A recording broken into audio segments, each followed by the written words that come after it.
Good morning and thank you for tuning in. This is Jasiri, the place for bold conversations. Now, I'm a firm believer that nothing is good or bad until you make it so, and I'm talking about the power of social media. After the public outcry about the Chinese supermarket in Abuja that refused Nigerians access and service, the Federal Competition and Consumer Protection Commission, FCCPC, visited the premises and closed the shop. The swiftness of the agency should be applauded, and while the owner has been summoned for further investigation, it's been reported that she and her family have possibly fled. Ladies. Why are they flooding? Why are they flooding? No, because that's really confusing. Why are they fleeing? No, well, because they knew they did something wrong. Maybe there's a criminal thing. You know, sometimes when people run when nobody's chasing them. Yes, they need to investigate them some more. Maybe they think they've unraveled something. No, but then again, money laundering scheme. Looking at what happened, you know, the xenophobia and all that, maybe they just feared that it was going to escalate into something because the power of social media. For it to, I mean, Nigerians are not that violent. They wouldn't know. We are not that violent. A lot of non-Africans. Exactly. Do you know a lot of non-Africans see all African countries as the same? So No, so I should see all Asians as the same. Too. As the same? I actually do. You see, you're part of the problem. You see? You're part of the problem. They're different. Taiwanese people are different from Chinese people. From Korean, North Korea, South Korea, Vietnam, Philippines. So I think that one of the issues with, you know, these, I don't know what to call it. So these, I don't know, it's not a racial war, so to speak, but like, we make a point to know the difference between you know, whether you're Chinese or Taiwanese or you're Korean, we try to make a difference. It's just like how, you know, you go to school abroad and they can't be bothered to know how to pronounce your name. But they can pronounce Tchaikovsky. Yes.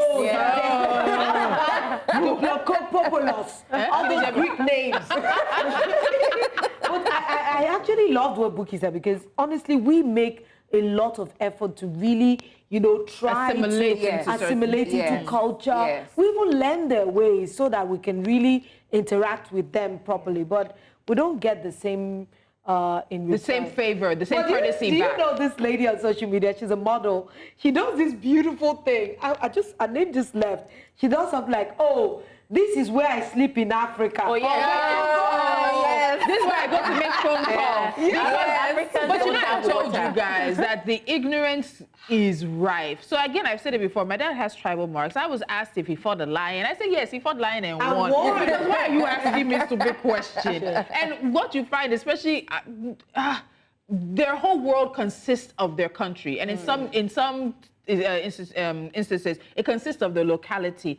A lot of us have more passports. We're more, not necessarily traveled, but we're more exposed to other cultures. We're more interested in the West, in America, or Europe. That never leave this. They're the small state in Oklahoma. They never leave it for the whole of their lives. But you find an African, you find a Korean, you find an Asian person who goes to different places in Africa, goes to different places across the country, and it's like, dude, what are you doing with your life? It's a big question. But let me add some details to what we know from the FCCPC. And they said when they actually arrived on location, guess what? He was sealed from the inside. Oh, wow. He was sealed from the inside. Oh, they really so they posted on Twitter, of course, on X rather, to tell the Nigerian public what they were doing on this. And they said that on arrival, we noticed that the supermarket was sealed and padlocked externally. Inquiries had been required, and of course, what they also found was that CCTV footage indicated that around 8:29 on Monday, 2 vehicles were departing from the premises, allegedly containing the owner of the supermarket, who has now been identified as Cindy Luen Bien, and they have her contact details. So now they've done a summons, but because she's not around and the place is padlocked, they're working to serve notice on her to appear before the Federal Competition and Consumer Protection Commission by today at 11 a.m. So we don't know if that's going to end up being possible or not. And they said that they're also going to be deploying other regulatory tools as well. And they responded because of the outcry on social media. Again, the power. I want to ask: is there a criminal case in this? Because I don't understand all these agencies that are so, apart from the flooding that they are flooding. I'm also asking, like, is it? No. is this a criminal situation? No, like it's not. I think that not. the onus is on the government now to let us know if this is the a time to criminal actually case. educate Nigerians and educate other people who run businesses, other nationals who run businesses in Nigeria. Is this a time to really educate us? What's the process? What's the yes, Tolu, you are raising your hand. So part of this, FCCPC wouldn't be able to move in if there was not an establishing law that gave them the power to move in. And the power to address and be part of situations like this. We've reached out to them, and hopefully by next week we'll have somebody in the studio who's going to talk us through this case and other situations. I'm even so happy that there is an agency. That even working. I have a personal campaign about about National Orientation Agency. This is the DG here. No, but I have a personal campaign. But very quickly, let me just state this, because there's a bit of a defense that they're trying to put forward. Now, Sanusi Shuaibu, who's the state assistant facilities manager, said that the supermarket is not open to the public like a typical store. It primarily serves Chinese groceries that was initially established to cater to the needs of co-tenants in the area. If you remember the video, remember that it's inside something that looks like sort of like a mini estate. Yes. That apparently is primarily for Chinese residents in Nigeria, in Abuja, in fact. But he said that there's no agreement restricting the Chinese residents to only being the ones to access the supermarket. It was meant to serve everyone, including those from the outside, but their primary duty or their primary clientele is... But primary is not only. I also want to believe that. I want to believe that for them to have fled, for fleeing. Why were they fleeing? Why were they fleeing? It seems, but we don't actually know. No, they said they entered the cars and they saw them on CCTV. Yeah, anybody running business here would probably know the laws, right? So for them to have fled, in the purpose of fleeing. I love that word, to be fleeing. I want us to use that as we can. Even though we say, just like Tolu insinuated, we've become a global village. Absolutely. Do you know that a lot of us watch food content that sometimes we want to try a lot of things. Yeah. You don't have to go to China to want to try their food. So probably some Nigerians will want to experience some of their stuff, and that should make them happy. As long as they're paying and they're not causing, it's not a nuisance issue. Yeah. You know, this thing that we said earlier about Nigerians trying to learn other cultures, and then I remember a video that someone was asking, they were doing this vox pop, and the guy was like, where are you from? He said, I'm from Africa. Oh, do you know, no, he said, I'm from Nigeria. I said, do you know Usain Bolt? Yeah, it's my uncle. Anyways, we'll definitely be keeping a close eye on this story and encourage our viewers to speak out against such injustices, because now we can see that social media is the new police. Let's move on from that to something else. We're keeping our eyes on ladies. At what age did you gain admission into the university? I think I was 18. Yeah, about 18. Killer day? Yeah, I think about 18. Auntie, go ahead. Yeah. About 18. Why does it seem like it's a lie? It seems like it's a lie. No. I think I actually. Well, I wasn't 18 yet. 18. Yeah, I wasn't 18 yet, because I remember that I was in 100 level when I turned 18. Yeah, I remember I had my 21st birthday and I was about my 3rd year or so. Okay, so I know the reason why Blessings is asking this question, because the Minister of Education, Professor Tahir Maman, has disclosed that the federal government is planning to review the minimum entry age into tertiary institutions and is expected to peg the age at 18 years. Now, the minister, who gave the hint while monitoring the ongoing UTME in Abuja, stated that some parents are pushing their children too much in order to gain admission into universities at a young age, which may not be in the students' best interest. He said that government aims to review the age requirement to ensure that students are adequately prepared for higher education and the challenges it entails. I think that challenges part with somebody who's really quite young is part of the conversation. Yeah. But I think part of the problem with the children, because they're still children that are going into universities now, is that if you think back 20 years, 15, 20 years ago, a 17-year-old was more mature. Yeah. But the children of today, now, that's at 17, 16, of course, I mean, if you're under 18, the things that you're thinking about, the things that the kids of today are focusing on, and the things that they are, sort of leaning towards there's a huge gap between that age and the maturity and the sensibilities that they require to be able to function properly. In the universities and take on that life. I'm just saying that if you think about it, we were not talking about, oh, you must be 18, 20 Back years then, ago. No, because there was a level of maturity that you had at that age, even at 17. There was a level of maturity. But at that age, it's not, the timing is not the same anymore. I agree with you. I would say maturity and exposure are two different things now. Today's children are exposed, but they're not mature. Because some of the information that they get off everywhere they get it, they channel it somewhere. Some channel it well, some don't channel it right. In our own time, basically it was just about school. But right now, you are competing with influencers that are 15. And child celebs that are 12 or more that are already big on social, and that's their life. How do you want that kind of child to focus on school? I'm not going to lie, though. I feel like maturity is subjective because we're talking about 15, 20 years ago. A mother will see a 16-year-old daughter as mature enough to get married, right? So I feel like this thing was saying parents should not push children.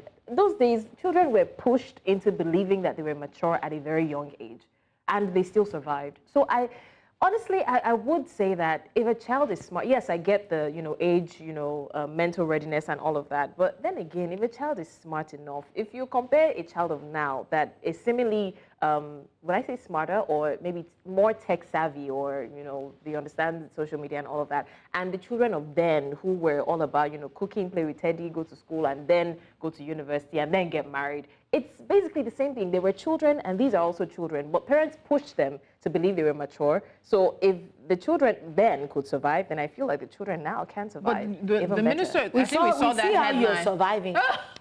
We saw that newspaper headline where the minister said that they're causing problems in universities. And I'm looking at the article now. I wish he had gone a bit deeper into some of the problems that these children are particularly causing. But what he said is that the parents are pushing them too much to allow them to attain some level of maturity to be able to manage their affairs better. That some of the issues they have is that these children are going from a controlled environment. Everything is regulated. You're told when to wake up. You go to school at a certain time, to a university environment where if you don't show up for class, who's going to chase you? Unless you have a school mother, a school father, a relative who's looking after you and who's looking for your best interest, nobody's going to chase you. And then before you know it, you're failing a semester. And reality of wasting your parents' money has landed in your face and maybe not catching up. So I think there's something to it. But remember, we had a conversation here. I think when I can't remember if it was sex education we were talking about or something.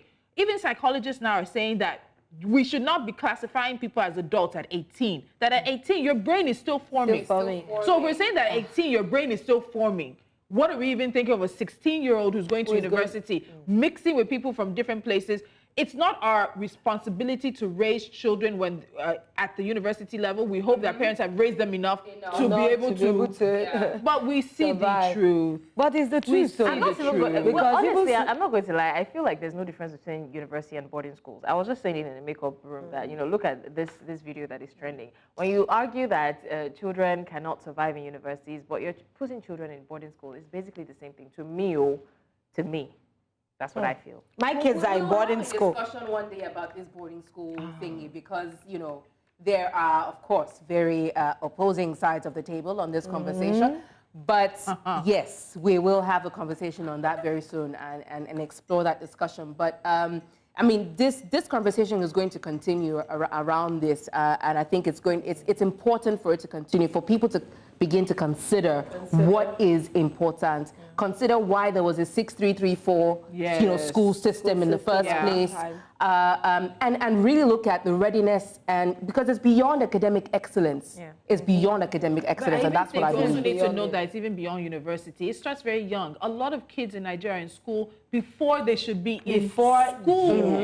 We have that conversation when you send kids abroad sometimes, and they're like, "Oh, your kid is advanced." Yes, they're advanced, but they're advanced because by 3 years old, somebody's holding pencil for them. Meanwhile, their mates across the world are still playing with Montessori education. And I don't even know if they still do it, but the school system at some point, I know that there was a double promotion. Where you do so well from primary 3, they shoot you to primary 5. I graduated with a lot of people who were in SS1 when I wrote my SS3 WAEC, and then they wrote with us and went with us. So if the school system still continues with that, then there's no way you can now tell them. If you're gifted enough to be double promoted, promoted, that's a different thing. Because So that means you become an issue in class, because I know, I went through that situation. You become an issue in class when you're in a grade that you already beyond. You act out in class, you become a distraction in class. But academic, again, it's beyond academic excellence, because now you're dealing with people who are much older, right? You've jumped two classes, for instance. You're dealing with people who are much older,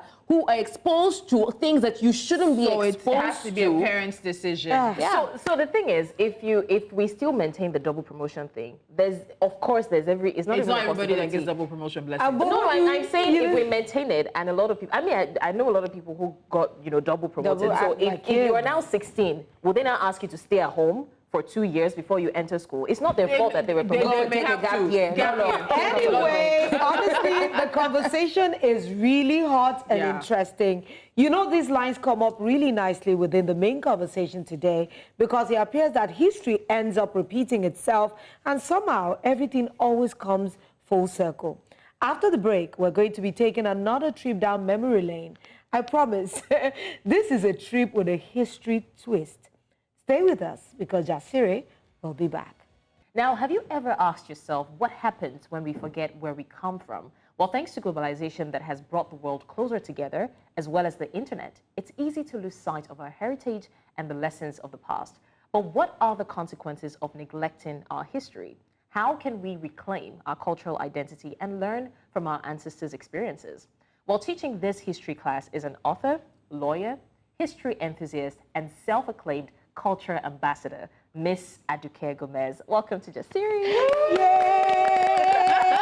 And she's bold and vibrant, just like we like. Yes. No, it's lovely to be here. Thank you for the invitation. Could we swap pairs, though? Sure. This one is not my own. So it's yours. You bought it, is yours. Yes, ownership is what? 9% of the law. Yes. But thank you very much. Thank you for joining us. Thank you so much for joining us. Let's jump right in. In a world that's constantly evolving, some will argue that history is losing or has lost its place and relevance. What are your thoughts on that? I think it's a very simplistic kind of approach.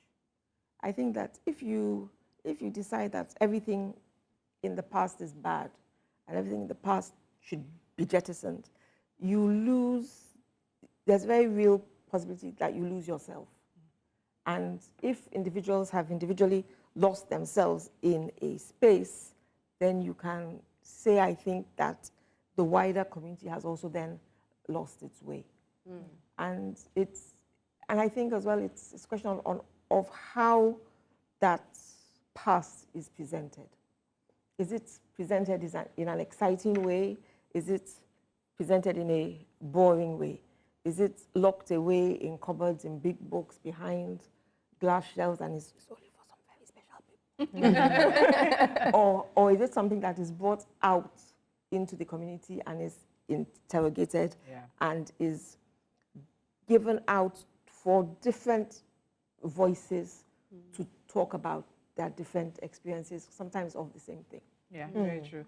So you're well known for your passion of history, especially Lagos's history as well. So I'll ask you that. What drives your passion for history, and why do you think it's essential for us to understand our past? Before you joined us, we were talking about how much we as Nigerians, or even a lot of Africans, we are so ready to consume other people's cultures, learn about them, acclimatize when we travel, tell our children to, you're in a new place now, do like the Romans, but they don't give us the same courtesy. So we have a situation where many people can travel and lose an aspect of themselves. So in terms of the place and the essentiality, is that a word? Essentiality of understanding our past, let's get into that. You went to school to look. I'm kidding. My daddy's school fees did not waste. Okay, let me go back to, I think, your first question. Yes, your passion for history. Yes. I'm Lagosian, okay? Yes, my mother is not from here, but my father was, and he's from Lagos Island. We are from the Afro-Brazilian quarter. And I think that and when I look back, I think that it's important to talk to your children about where you came from. So something that I think people who come from Lagos often understand is in primary school, in holidays, okay? Everybody goes home, right? You resume after the holidays, and teacher says, oh, where did you go? And you're like, but I'm at home. Yes. This is home. And it's your first understanding of, oh, no, this can't be home. No, this is my home. Yeah. My grandmother's house is on Tokumbo Street. This is my home. And it's important then you go home, you complain to your parents, oh, why aren't we going home? And they tell you, no, This is home. This is home. So it's important to start with that and then begin to understand again with the Afro-Brazilian quarter. At Easter, on Good Friday, we eat feijão, okay? Not everybody does, okay? Although nowadays it's a more Widely known. widespread, yes. Yes. And so you grow up eating feijão, you grow up eating kanjika, you grow up eating mengao, and you think that everybody is eating it. Until as you get older and you realize, okay, even the people who do eat mengao with you, some people call it tapioca. Yeah. I was about to ask I know. I've only eaten feijão, I think, once in my life. I really would love to eat it again. She brought it for me. She made. Okay, oh, good. Buki. Good girl. Yes. My grandmother's late now, but she used to be the one to make it for the whole family. Okay. And I think about 4 years ago or so, when she, her strength had, gotten weaker a little bit, I was like, so are you saying that if Granny dies now, we will not eat feijão in this house again? I said, no, I'm going to find out how to make it. And then, for 4 years straight now, I've been making it for the whole family. I've never had it. Yeah. And that talks to also be as food as part of our history and our cultural, Absolutely. our cultural connections. Yes. And that is why sometimes I think that we are very lucky here. We don't understand how lucky we are. We live our culture and our history every day. So because we live it, I think we take it for granted. Okay? So if we go back to feijão, for instance, is not complicated to make. It just takes such a long time. Yes, it does. Okay? But it's that sense of passing down. Okay? It's that sense of you actively going to look for something that's iconic in your family and think, okay, no. I want to now be the story bearer for the next person, even if it's in cuisine. But you see, somebody has to be the story bearer. Yeah. Okay? Because if not, your stories die. Because what is history? History is not just facts and figures and dates and this happened then and that happened then. It's the story of individuals. It's because I didn't like you that happened. But because it is 100 years ago, you now think, oh my God, yes, it's history. But it's human beings interacting with each other. Yes, you know what, you talking about Lagos, I find Lagos very fascinating, and a lot of people do not know the historical context of how the culture of, Lagos has shaped our present day narrative. We have the Eyo, we have the guy Dugara, and all. Wow. You even tried. But I know that you have been very deeply involved in, preserving. But in this generation, we seem to lose the connection of why what is. And I know that you are one of those that is piecing that little, that Sewing the thread together. How has, your experience over the time preserving Lagos, the history of it, how does it, influence this present day culture? Has it always been the way it is? I think that we have to actively understand how the past influences the present, okay? Agidingbi, it's not far from here, right? Yes. Okay, yeah. Do you know why it's called that? No. Okay, so 1851 was the bombardment of Lagos when the British bombarded Lagos, and that was Lagos Island. And the population at that time was 20,000 people. It was reduced to 5,000 people. Wow. But not everybody died. Some got into their canoes and fled across the lagoon and settled in a new place which they called Agidingbi. And Agidingbi is the sound of the cannons. Oh, wow. Agidingbi, the sound of The bee. cannons. Wow. Yeah, see me, see goose pimples. I'm telling you. Okay, wait. We need to pause. There's going to be more. There's going to be more of this. We need to take a quick break. And I'm also going to take our guest, Ms. Gomez, to that conversation in the 21st century now, where people want to feel like Lagos is no man's land, even though Lagos has a history and it's a people of its own. But that conversation will come up after the break. You're watching Jasiri. Stay with us. You're watching Jasiri right here on News Central, and today we're talking about our history and the voice of that history. Our guest is Miss Aduke Gomez, who is self-complained. My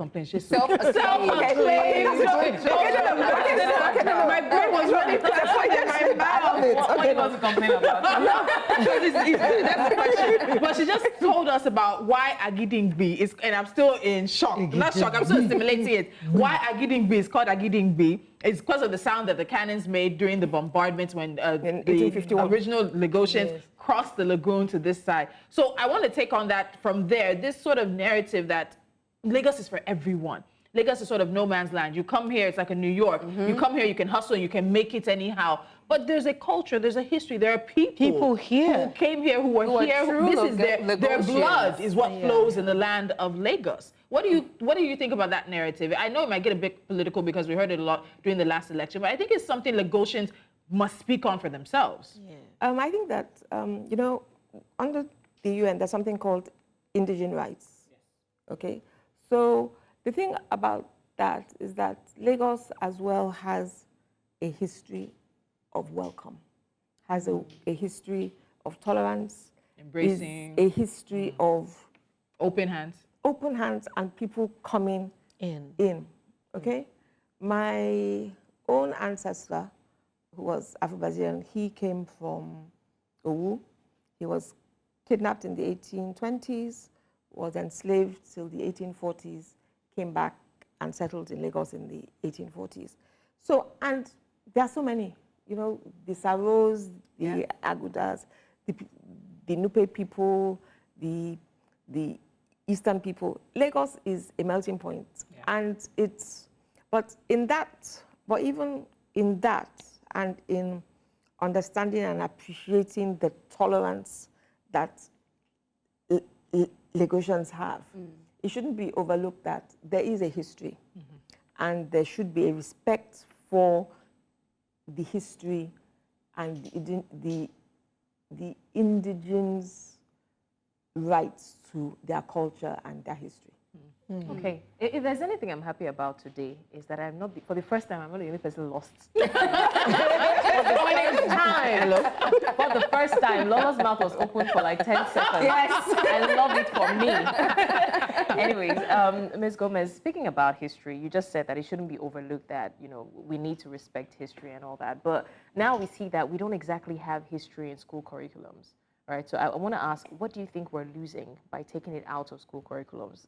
You know, depriving children of learning about their history, their individuality? Well, first of all, history has been returned back into the curriculum. They're working on that. Yes. And it's going to be standalone, separate of social studies. Yes, as it used to be, because they're two very different things. Really. Yes. But so I think it's for the government to now develop a workable curriculum.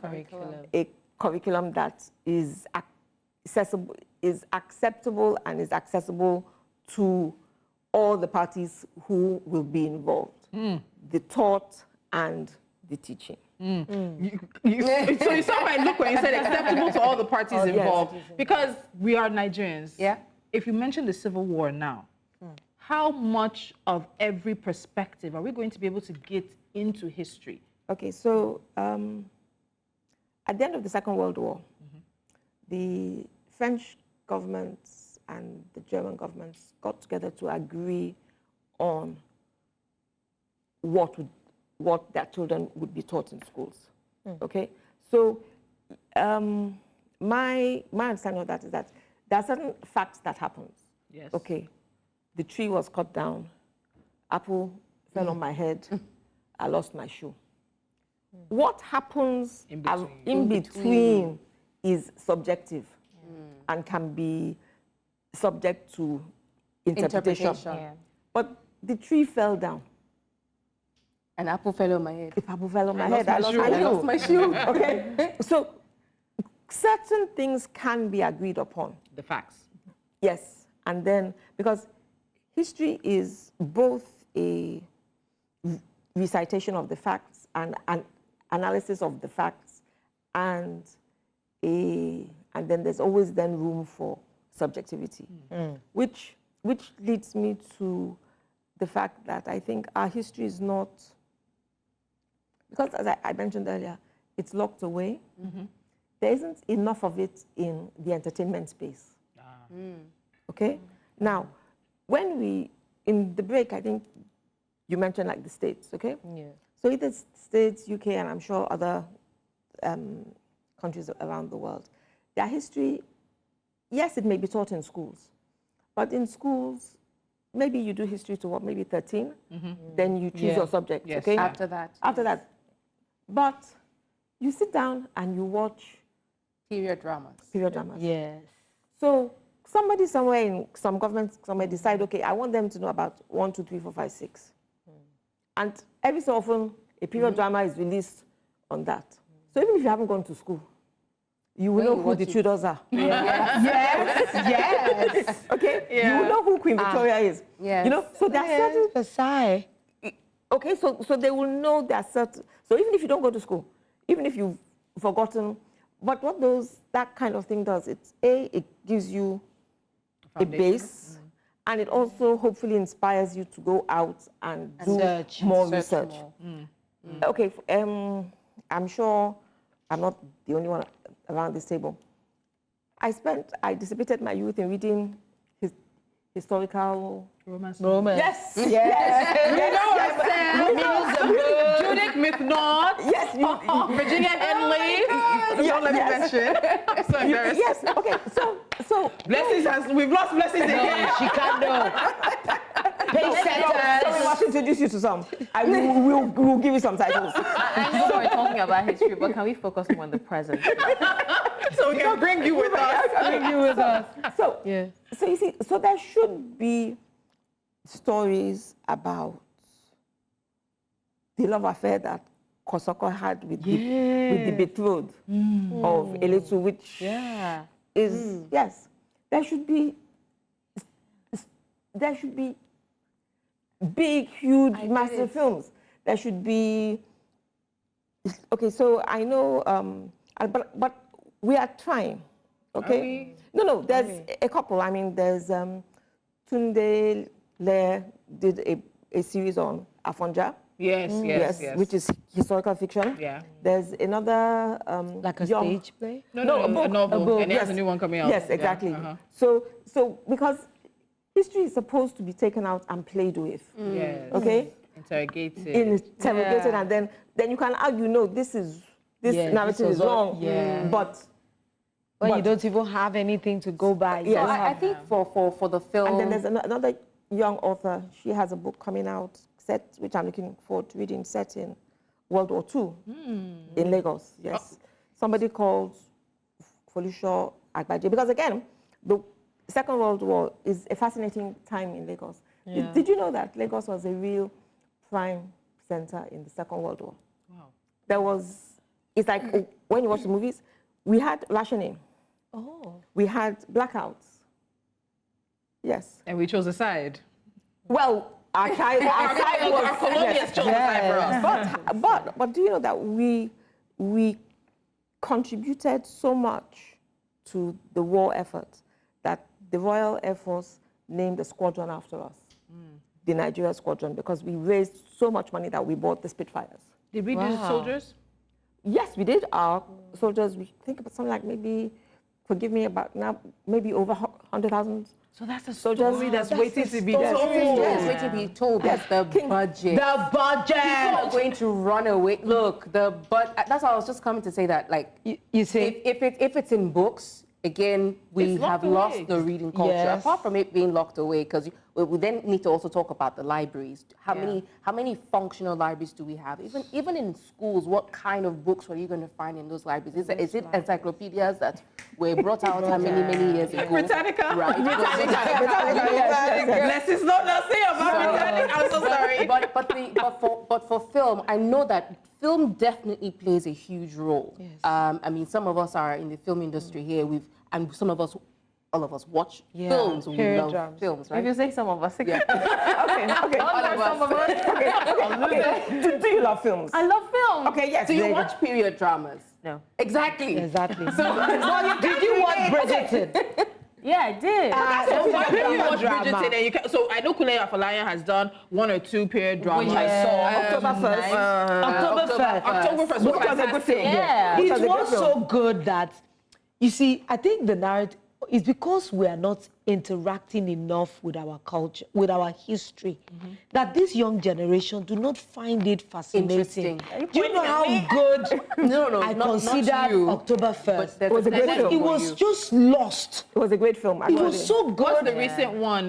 The guy who was in Yoruba, Yuri Wood, who now did Death and the King's Horseman. Death and the King's That's also Horseman. a Was period also good, drama.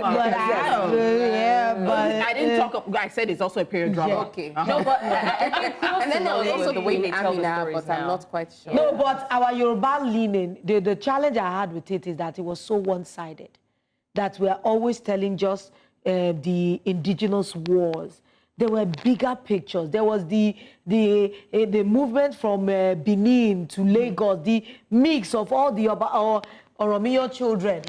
You know, those are We things have our that own we haven't mythology. really That's another have our thing. own hit on. We have our own mythology. We are going paid to watch Thor, but you people do not want to go and watch any movie about Shango. No, but do we- Yes. Yeah. So yes. I'm going to say this, right? Kudos to Nollywood, because some of these ones that you've mentioned, they look good. They are well. The production is nice. You know, that's it brings us back to the budget in. If we do not find it pleasing to the eyes, that's speaking from my own generation. Now we won't see. Some of those ones are just boring and. It's the story. It's the story. So the way it starts told, with the story. Everything starts with the story. There's a very old one I watched even when I was in the US that was about Yoruba history, the man with the white beard. I cannot remember the name. Please, if you're on social media, remind me. It was historical, it was groundbreaking. I'm sitting in the US, I'm learning about my culture, and I'm like, wow. And that's what we want when we talk about movies, either replicating history, fictionalizing it in one way or the other, Yes. to be able to inspire some kind of connection. I don't know how we're going to really inspire ourselves. I mean, because you find that again, other cultures, people outside, they are digesting our culture. They are eating, like they know. They know much more about you and I, Tolu, than Just we know look at about even when ourselves. our bronze statues were taken. yeah. There is story on the journey. You know, is it like when we do films, you know, we see people like you as consultants. Is it that you are very expensive to consult with? Because I'm you not find out asked. that there are so How about many are not asked? You're not asked that. asked What at about all. they not asked? The research. Research is a huge problem. Yes, Yeah. and it's And expensive. archives. And archives. Archives. I mean, okay, so a great place, for instance, to find the people. There's an association called the Lagos Studies Association. They do an annual conference every year in University of Lagos. It's the 7th one. Okay. And it was started by 3 history professors who are based in the States, but they are of Nigerian origin. They're based in the States. Yes, but they've been there forever. But they felt it was important, and it's a great conference. People come from actually all over the world to attend it. Yeah, so that's something that I think it's a great start, because it's a 5-day conference. It's called the Lagos Studies Association, and people talk about everything to do. It started off with Lagos, but it's now expanded Nigeria, and I will send you some links on that if you like. And because what you said and what you're saying now, it just my dad taught African studies and Yoruba language in university in the US. They just announced another thing, I think with Tunde Kilani as well in I can't remember, I don't want to mention the wrong university. Omowumi Dada went to is it Harvard or where it was to also be teaching about that. So they are showing the interest they're consuming. Before we know it, they're going to be retelling our history to us. They will be telling these stories that you're talking about. And they will be mad. And they will be mad because they will not bring Nigerian actors to act. They'll come and give British American. Like the story that they told in The Woman King. You know, it was after my daughter started studying history that she watched the film. She would now talk about the gaps. That, mommy, did you know that somebody like this truly existed? And this was what really caused the war. I was like, okay. Yeah, I had my issues with the historical part in that rendition. Film. But I mean, like, for instance, I think people are doing important work. I mean, there's an association called, there's a company called Loving Lagos. I do a lot of work with them. They have a mini museum, which is a restored Afro-Brazilian house, and is dedicated to the history of Lagos. It's in Oniko.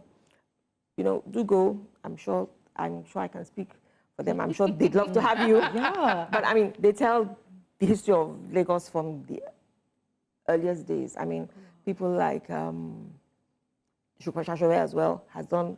Yes, I mean, he did a documentary. Yes, wrote a book, did a documentary. Yes. I mean, and I think that we are beginning to tell our stories. Yeah. And I think that we are beginning to tell our stories by ourselves, which is the important thing. And I think going back all the way back from Kenneth Dike and Professor Ade Ajayi, and people like your dad, and it's not just the colonial external view that we are consuming. We are seeing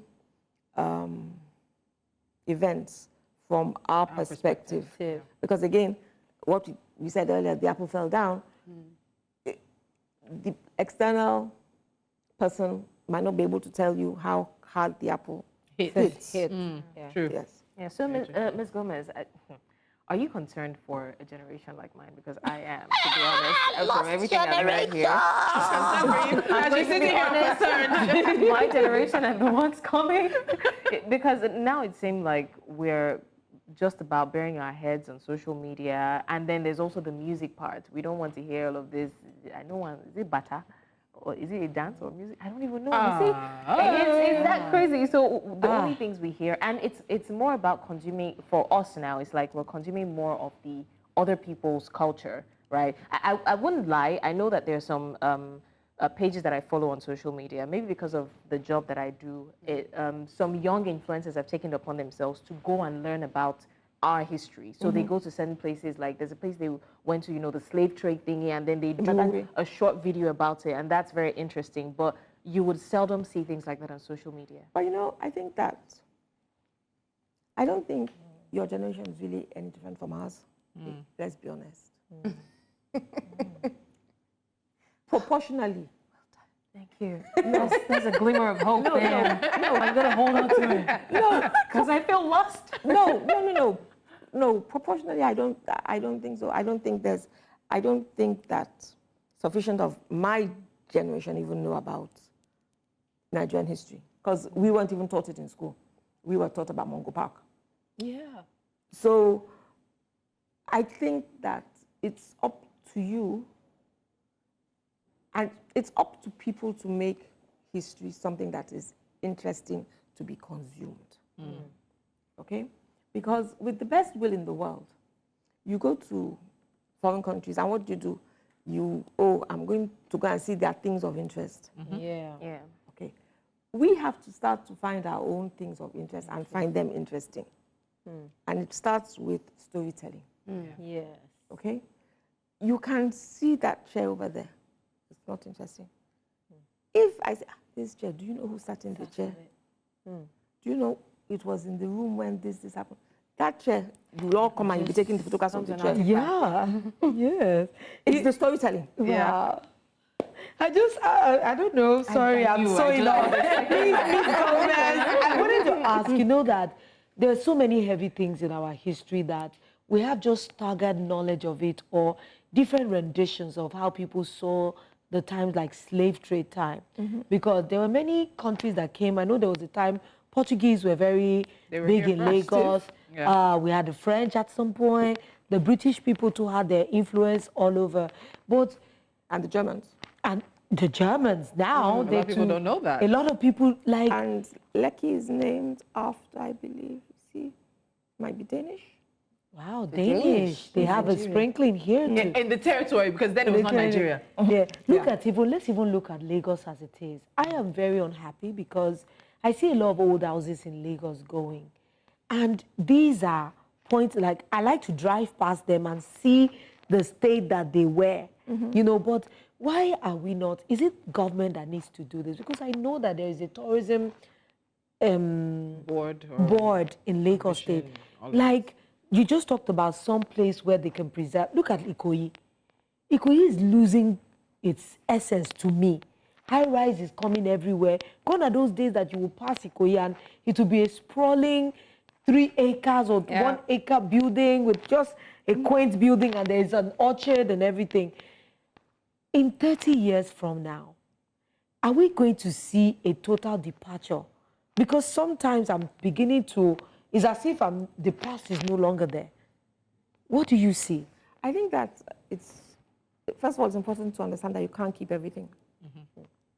Because cities change, cities evolve, and cities have to work for the convenience of the people who are living in them at that point in time. But it's important to preserve something. The houses the old Afro-Brazilian houses that you referred to, are a reminder of the resilience of the people who were enslaved and came back. They are a physical reminder because so many people did not come back. So, and it's also a story that you'll be surprised that so many people outside Nigeria don't actually know about. That people came back. Okay? But you know, you can't tell the story because it just sounds so fantastical unless you're able to say, look, this house is from 1888 and it was built by blah, blah, blah, who came back. And so we have to keep some. Lagos State has a listed sites law 2011, under which houses are meant to be preserved and saved. But you know, it's a competition between the commercial value of the land, the respect for heritage, and it's a balance that has to be worked out. But you can't keep everything. But some must be, because if not, even the fabric of how the city looks changes. And for those of us of a certain generation, you know, Lagos Island, the Afro-Brazilian houses were how Lagos looked. It's what you think about some of those houses were really, really so beautiful. Beautiful. Some. I think recently New Central covered the Brazilian, they had like a food. Yes, at Easter. Yes, recently. Yes. No, some of those houses are, I mean, if you go online, I'm not even talking about some of the recent ones, but some of the old houses, and because the demolition has been for. But if you just go on and you look at some of those houses, and you just think, wow, what must have been like to live in this house? Yes. That is the question. Yes. Our own form of antebellum. Our own version of antebellum. I don't think we've been as quiet on this table. That's why I said our own form. It's not a good word. It's not, but it's not a good word. Give me a better word for it. The resilience of the people that came back. Okay, we'll take that. The resilience of the people. If you want to know why she says antebellum is not a good word, that's a history test and a quiz for you. There's a history behind the word antebellum, yes. All right, we have to end the conversation here, but it's been really, really fascinating. Blessings, you know, have you absorbed? This session... We said it was a history lesson with a twist. Yes, it was very insightful. I know that I was more lost than... We want you to be found. Come into the fold. I'm happy that to some extent the other ladies were lost too. I wasn't loster than them. No. I'm inviting you to come to I'm Oneko going house. with you now. I don't. I mean, I'm not abandoned everything. We're open for a history lesson with cooking. We're cooking. Yes, okay. I love it. Yes. All right, we have to go. We have to go because of time. We want to say a very big thank you to our guest, Aduke Gomez, author, lawyer, and history enthusiast, for joining us today. And of course, we need to inform you because we know that some stories have been really, really hot. Tomorrow is an open phone lines kind of day. Yeah. Hear your thoughts on everything, particularly the bullying story coming from Abuja, the lecturer situation coming from UNN as well, and so much more. So please join us tomorrow when we open our phone lines here on Jasiri. We'll see you guys bright and early, 10 a.m. tomorrow morning. Have a good one. Bye. Bye. Thank you so much.